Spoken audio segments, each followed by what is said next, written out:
ओम नमो शिवाय नमो नमः। ओम श्री शिव महापुराणाय नमो नमः। ओम अथ पंचविंशोऽध्याय। मुनियों का महर्षि गौतम के प्रति कपटपूर्ण व्यवहार करना। सूत जी कहते हैं, कदाचिदौतमेनैव वेदार्थवेचतः निजा शिष्यास्तत्र गत्ता भक्त्या कमण्डलूकरहदुजा। हे ब्राह्मणों, इसी समय गौतम ऋषि ने अपने शिष्यों को जल लाने हेतु भेजा और वे हाथ में कमंडल लेकर भक्ति पूर्वक वहाँ पर पहुँचे।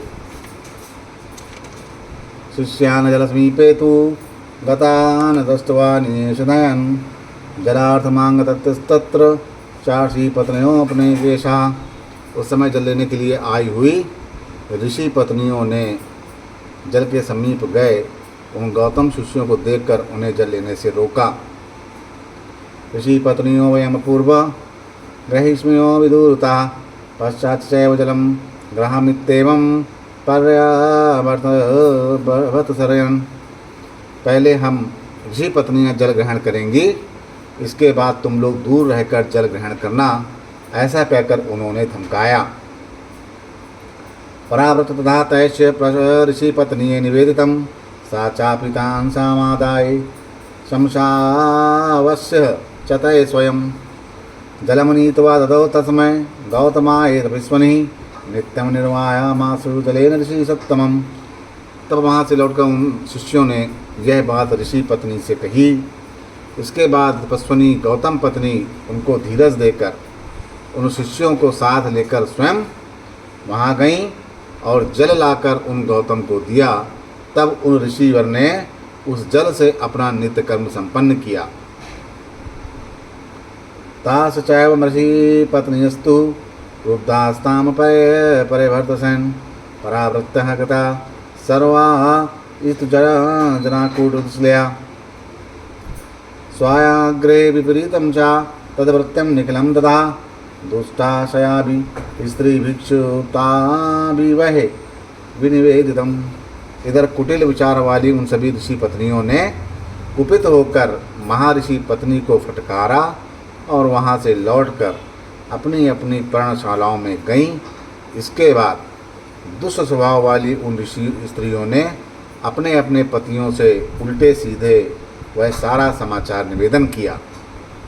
अदतासाम वचः सुत्वा भाविकर्म पाशुधा गौतमाय च संक्रुधा संस्रास्ते परमर्षया। तब उनकी बात सुनकर भवित व्यथा वश वे महर्षिगण गौतम के ऊपर क्रुद्धित हो गए।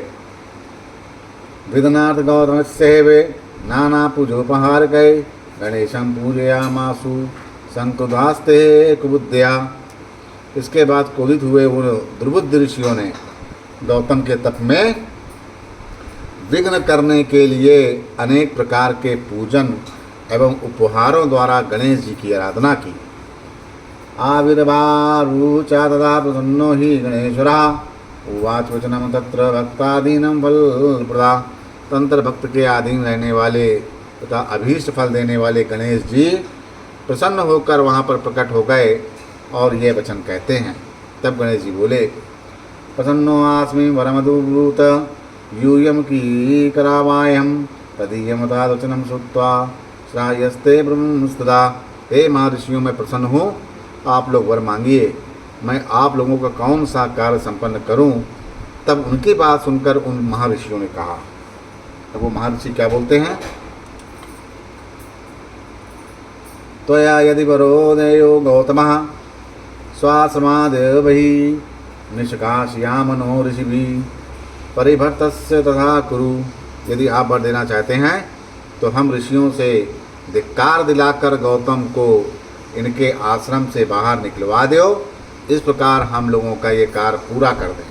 सूत जी कहते हैं, सा एवं प्रार्थितस्ततो विहस्य वचनं पुनः प्रोवाचेव मुखः प्रीत्या बोधयन् संता सताम गतिः। ऋषियों द्वारा इस प्रकार प्रार्थना किए जाने पर सज्जनों की गति प्रदान करने वाले गजानन ने प्रेम पूर्वक उन्हें समझाते हुए हंसकर पुनः यह वचन कहा। तब गणेश जी कहते हैं, श्रूयतां ऋषयः सर्वे युक्तं न क्रियते धुना अपराधं विना तस्मै क्रुद्यातं हानिरेव च उपस्कृतं पुरा यस्तु तेभ्यो दुःखं हितं नहि यदा चादीयते दुःखं तदा नाशो भविदहि। हे समस्त ऋषियों, सुनिए, आप लोग इस समय उचित नहीं कर रहे हैं। बिना अपराध के उन पर क्रोध करने वाले आप लोगों की हानि ही होगी। जिन्होंने पूर्व में आप लोगों का उपकार किया उसे दुख देना हितकारी नहीं है, और यदि उनको दुख दिया जाएगा तो इससे आप लोगों का यही विनाश होगा। ईदृशं च तपः कृत्वा साधते फलमुत्तमं शुभं फलं स्वयं हित्वा साधते नाहितं पुनः। इस प्रकार इस प्रकार का तप कर उत्तम फल का साधन करना चाहिए। स्वयं ही शुभ फल का परित्याग करके अहितकारक फल को नहीं ग्रहण करना चाहिए। सूत जी कहते हैं, इत्येवं वचनं श्रुत्वा तस्य हे मुनिसत्तमा बुद्धिमोहम तदा प्राप्ता इदमेव वचनो ब्रुवन्। तब उनकी ये बात सुनकर बुद्धिमोह में प्राप्त हुए उन ऋषियों ने ये वचन कहा। तब ऋषि कहते हैं, कर्तव्यम ही त्वया स्वामिन् देवो रोचानाचान था इत्युक्तस्तु तदा देवो गणेशो वाक्यम ब्रवीत। हे स्वामिन, आपको तो यही करना है, इसके अतिरिक्त अन्य कुछ नहीं। तब ऐसा सुनकर, ऐसा कहने पर प्रभु गणेश ने ये वचन कहा। तब गणेश जी कहते हैं, आसुधा साधुतम चैव साधु सुधा साधुतम तवा कदाचिदापि नापतो नापनोति ब्रह्मोक्तमिति निश्चितम। ब्रह्मदेव ने ऐसा कहा है कि नीच पुरुष कभी भी सज्जन नहीं हो सकता, वैसे ही सज्जन पुरुष कभी नीच नहीं हो सकता, यह निश्चित है। यदा च भवतां दुःखं जातं चानशनात् पुरा तदा सुखं प्रदत्तं वै गौतमेन महर्षिणा। इदानीं वै वैदिश्च तस्मै दुःखं प्रदीयते नैतदुक्तं लोके सर्वथा सुविचारताम्। पहले जब भोजन के बिना आप लोगों को दुख प्राप्त हुआ, तब महर्षि गौतम ने आप लोगों को सुख प्रदान किया, किंतु इस समय आप लोग उन्हें दुख दे रहे हैं। यह तो लोक में किसी भी प्रकार से उचित नहीं है। आप लोग भली बात विचार करें। स्त्री बलान मोहिता यूयाम नामे वाक्यम करिष्यथा येत द्वत्तितं तस्य भविष्यति न संशया।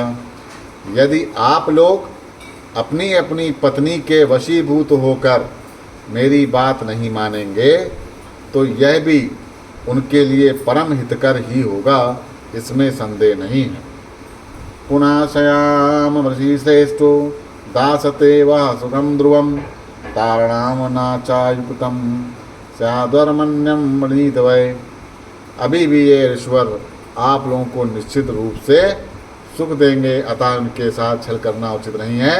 आप लोग दूसरा वरदान मांगिए। सूत जी कहते हैं, इत्येवं वचनं तेन गणेशेन महात्मना यद्विपा विप्तु मुनिश्रेष्ठभ्यश्च तदेवतेनामेन रहे भक्तादीनतया सोवात शिवपुत्रो अम्ब्रवीतद्दा उदासीनेन मनसा त्राण शिष्ट दुष्ट से मुशीन। यद्यपि महात्मा गणेश ने उन ऋषियों को इस प्रकार से बहुत समझाया, किंतु ऋषियों ने उनकी बात नहीं मानी। इसके बाद भक्तों के अधीन रहने के कारण उन शिवपुत्र ने उन दुष्ट बुद्धि ऋषियों से उदासीन मन से कहा। तब गणेश जी कहते हैं, जब बातें नहीं मानी तो गणेश जी ने कहा, भवद्दहि प्रार्थते यच्च करिष्ये हम तथा खलु पश्चाद्रापि भवेदेव इति युक्तान्तर्दे पुनः। आप लोग जो प्रार्थना कर रहे हैं मैं वैसा ही करूँगा, अब जो होनहार है वो तो होकर ही रहेगा। ऐसा कहकर वे अंतर्ध्यान हो गए। गौतमासा न जानाति मुनिनां वै दुराशयम् आनंद मनसा नित्यं पत्न्या कर्म चकारता तंतरे चा यज्जाताम चरित्रं वरयोगता तातुष्टम ऋषि प्रभावातु सुताम तन्मुनीश्वरा। उन गौतम जी को दुष्ट ऋषियों के अभिप्राय का ज्ञान नहीं हुआ और वे प्रसन्न मन से निरंतर अपनी स्त्री के साथ नित्य कर्म करते रहे। हे मुनीश्वरों, इसके तत्पश्चात उस वरदान के कारण उन दुष्ट ऋषियों के प्रभाव से जो घटना घटी है उसको आप लोग ध्यानपूर्वक सुनिए। गौतमस्य च केदारे तत्रासन ब्रवीयो युवा गणेशस्तत्र गौभूत्वा जगाम किल दुर्बला कंपमाना चा सा गत्वा तत्र तदार योगता गृहींस संभ दक्षयामास यावांश मुनिसत्तमा। महर्षि गौतम की क्यारी में धान एवं यव बोया गया था। गणेश जी अत्यंत दुर्बल गौ का रूप धारण करके वहाँ पर चले गए। हे मुनिसत्तमो, उस वर के कारण कांपती हुई वह गाय यव तथा धान चरने लगी। सा दयालु स्तृणस्त स्तंबरे वारयामास ताम तदा तृण स्तंभेन सा स्पृष्टा पापात पृथ्वी तले मृता चा तक्षणादेव तादशे पश्यतस्त्रा। इसी बीच दैवयोग से महर्षि गौतम भी वहाँ पर पहुँच गए और वे दयालु उस गाय को तिनकों से हटाने लगे। जब उस तिनके के स्पर मात्र से गाय पृथ्वी पर गिरी और उसी क्षण उन ऋषि के देखते देखते मर गई। ऋषि यस्य छन्न रूपास्ते ऋषिपतने अस्तथ शुभा उचु स्तत् तदा सर्वे किम कृतं गौतमेन चाह गौतमो वापि तथा हल्यामाहु यसीत सुविस्मिता उवाच उदुगतो विप्रा दूयमानेन चेतसा। जब कपट से गुप्त रूप धारण करने वाले ऋषि एवं दुष्ट ऋषि पत्नियां सभी कहने लगे कि गौतम ने क्या कर डाला। हे विप्रो, आश्चर्य में पड़े हुए गौतम ने भी अहिल्या को बुलाकर व्यथित मन से दुखपूर्वक कहा। तब गौतम कहते हैं, किम जातम चा कथम देवी कुपति परमेश्वरा किम कर्तव्यम क्वा गंतव्यम हत्या चा समुपस्थिता। हे देवी, ये क्या हो गया, कैसे हुआ, क्या परमेश्वर कुपित हो गए? अब मैं क्या करूं, कहाँ जाऊं, मुझे गौवध का पाप लग गया है। सूत जी कहते हैं, एतस्मिन् तरे विप्रा गौतमं परिवर्तयन् विप्र पत्न्या स्थाहल्याम दुर्वचो विवथाम दुदः। इसी बीच वहाँ के ब्राह्मण गौतम को तथा ब्राह्मणियाँ अहिल्या को धिक्कारने लगीं और कट वचनों से उन्हें कष्ट देने लगी। दुर्बध्यश्च तदधिष्ठ्या सुतास्तेषां तदेव चा गौतमं परिवतस्थैवं तत्युचुर्भिदचोभूः। दुष्बुद्धि वाले उनके शिष्य तथा पुत्र भी गौतम की निंदा करके बार बार उन्हें धिक्कारने लगे। ऋषि कहते हैं, मुखम चा दर्शनीयं ते गम्यातं गमित्तमधि दृष्ट्वा गोदन मुखम सदा सचेलं स्नानमाचरेत। हे गौतम, तुम्हारा मुख देखने योग्य नहीं है, चले जाओ चले जाओ। गौ हत्यारे का मुख देखकर सचेल यानी वस्त्र सहित स्नान करना चाहिए। यावदाश्रम मध्ये त्वं तावदेव हविभुजा पितरयश्च न ग्राह्यन्ति हस्मादत्तं हि किंचनम् तस्मादच्चानतमं चा परिवार संविता विलम्बं कुरु नैव तं धेनुहत्याहान पापकारका। जब तक तुम इस आश्रम में रहोगे तब तक देवता और पितर हम लोगों को द्वारा दिया गया कुछ भी ग्रहण नहीं करेंगे। इसीलिए हे गो घातक, हे पापकारक, तुम परिवार सहित अनंत चले जाओ, तुम विलंब ना करो। सूत जी कहते हैं, इत्युक्ता ते च तम सर्वे पाषाणे स्मदाडयन् व्याथाम ददुरति वास्महे त्वल्याम च दुर्वृत्ति। ऐसा कहकर वे सभी गौतम को पत्थरों से मारने लगे और गौतम की पत्नी को भी दुर्वचनों से बहुत अधिक दुख देने लगे। ताड़ितो वातिसितो दुष्टय गौतमो गिरं ब्रवीत इते गच्छामि मुनियो अन्यांत्र निवासम्यहम्। उन दुष्टों के द्वारा पीटे तथा अपमानित किए गए महर्षि गौतम ने वचन कहा, हे मुनियों, मैं यहाँ से चला जाता हूँ और दूसरी जगह निवास करूँगा। इत्युक्त्वा गौतम स्मा स्थानमच्च निर्गतस्तदा गत्वा क्रोशम ततः चक्रे आश्रमं तदनुज्ञया यावच्चैव वाशीपो शापो वै तावुका तावत्कारिणा किंचन न कर्माण्य धिक्कारो यास्ति दैवे पित्रादते वैदिके। तब ऐसा कहकर गौतम उस स्थान को चले गए और 1 कोस की दूरी पर जाकर उनकी अनुमति से आश्रम बना दिया। वहाँ भी जाकर उन ब्राह्मणों ने कहा, जब तक गौ हत्या का पाप है तब तक तुम्हें कुछ नहीं करना चाहिए। वेदानुमोदित देव अथवा पितृ कार्य में तुम्हारा कोई अधिकार नहीं है। माँ सार्धचा ततो नीत्वा मुनीनां प्रार्थनेत्तदा गौतमो मुनिवर्सातेन दुखेन दुखिता। इस प्रकार आधे महीने का समय व्यतीत करके उस दुख से व्याकुल हुए महर्षि गौतम ऋषियों से प्रार्थना करते हैं। तब गौतम बोले, अनुकंपयो भवेद्वश्च कथयाताम गृहीते मया यथा मदीयं पापं च गच्छति निवेदिताम। आप लोग कृपा कीजिए और बताइए कि मैं क्या करूं जिस तरह मेरा पाप दूर हो सके, वह उपाय आप लोग बताइए। सूत जी कहते हैं, ऋतुयुक्तास्ते तदा विप्रा नोचुस्सैव परस्परम अत्यंतनम सेवया पृष्ठा मिलता हो कथा स्तथा गौतमो दूरतः स्थित्वा नत्वा त्राणीश सत्तमान प्रपच्छ विनया विकस्त किम कारही मायादुना। उनके इस प्रकार पूछने पर भी वे ऋषिगण कुछ न बोले।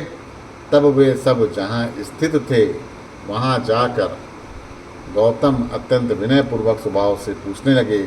गौतम ने दूर रहकर उन श्रेष्ठ ऋषियों को प्रणाम करके विनय युक्त होकर पूछा कि अब मुझे क्या करना चाहिए। युक्ते मुनिनाथेन गौतमेन महात्मना मीलितः सकलास्ते वै मुनियो वाक्यम ब्रुवन्।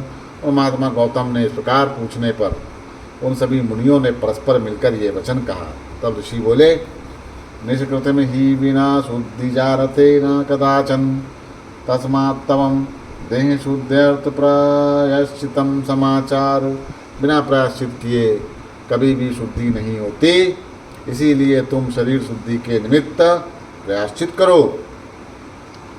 त्रिवारम पृथिवीवं सर्वा क्रम पापम प्रकाशयनम मुनरागत चायत्रे वोचरमासव्रतं तथा शतमेकोत्तरम चैव ब्राह्मणो यस्य गिरे स्थिता प्रक्रमणम वैदा एवं शुद्धस्तते चा भविष्यति। तुम अपने पाप को प्रकाशित करते हुए 3 बार पृथ्वी की परिक्रमा करो, फिर यहीं आकर मास व्रत का अनुष्ठान करो। इसके बाद 101 बार इस ब्रह्मागिरी की परिक्रमा करने से तुम्हारी शुद्धि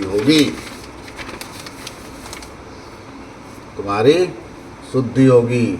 अथवा तम समानीय गंगा स्नानं समाचर पार्थिवनां ततः कोटिं गत्वा देवमनिषवया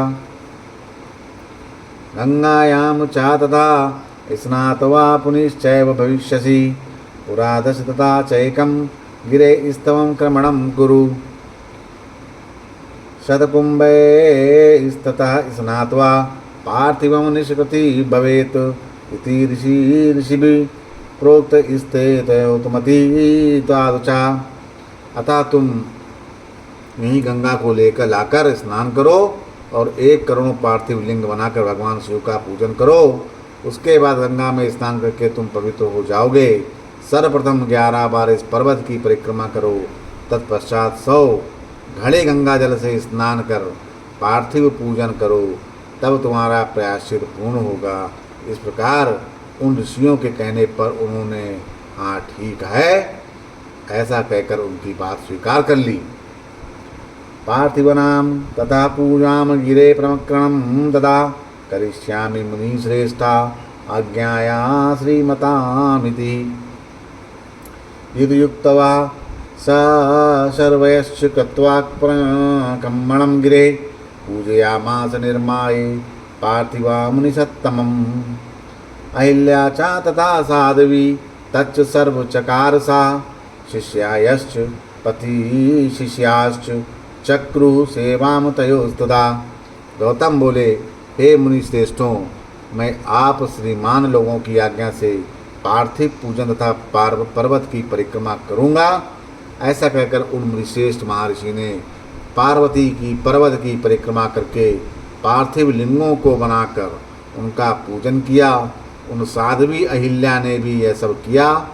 उस समय उनके शिष्यों तथा प्रशिष्यों ने भी उन दोनों की सेवा का कार्य संपादित किया। इत श्री शिव महापुराणे चतुर्थया कोटरुद्र संहितायाम गौतम वैभव स्थाव वर्णम नाम पंचोदशाध्याय। इस प्रकार श्री शिव महापुराण के अंतर्गत चतुर्थ कोट संहिता में गौतम व्यवस्था वर्णन का 25वां अध्याय पूर्ण हुआ। बोलो श्री शंकर भगवान की जय।